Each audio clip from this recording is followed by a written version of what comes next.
morning, Dr. Collier. Good morning. Good morning, Rickey, Smiley, and it is Friday, and we have survived another week. This is your coronavirus update. We have 7.31 million cases in the United States now, and 208,000 deaths, still averaging roughly 1,000 deaths per day. Now, everybody knows by now that the president did ultimately test positive. We were aware of this yesterday when he canceled all of his activities. And everybody in the president's group, including the president, are tested on a daily basis with that rapid test from Abbott. That test has an 85% sensitivity rate, rather. So I'm 100% sure that they tested positive. They did not announce that he tested positive until he had confirmed PCR testing from a major lab. So once that happens, that does confirm actual disease, no ifs, ands, or buts. We are aware of a couple of people that tested positive with the rapid test, but their subsequent test was negative.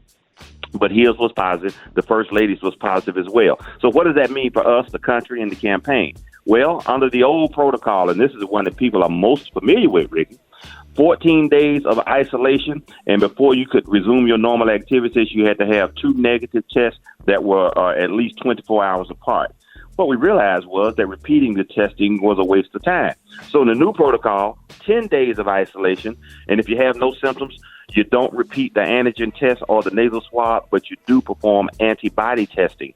The antibody test consists of 2 components, IgM antibodies, which is your immediate antibody response, and then IgG, the great antibody, which indicates that you have and should have prolonged immunity.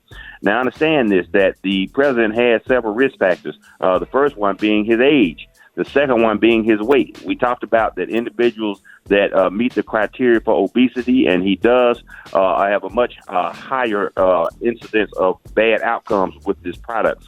So we got to make sure that, we keep him lifted up in our prayers. We don't want to wish ill upon anybody for the First Lady and the POTUS. Now, so a quick review, Ricky. What are the symptoms? Because people are becoming a little complacent. Everybody knows about fever and cough. Shortness of breath, we know, can be a major problem. Common or old flu-like symptoms.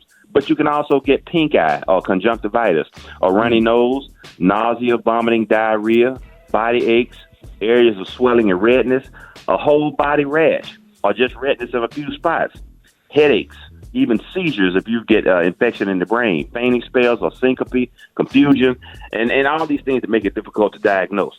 So we're coming into the flu season, and what I'm going to do on our next report is compare, contrast the symptoms from a common cold, the flu, and the coronavirus, so you'll know how best to protect yourself.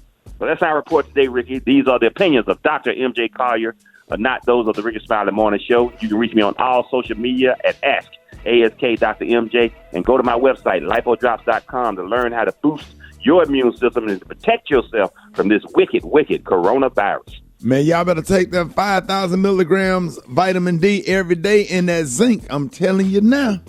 Absolutely. Dr. Collier, we appreciate this, man. Thank you so much for getting up, helping us out this morning. Appreciate you, man. No problem, Ricky. And we look forward to hopefully we'll have some more positive good news on our next report on Monday. Have a wonderful weekend. Stay healthy and stay corona-free.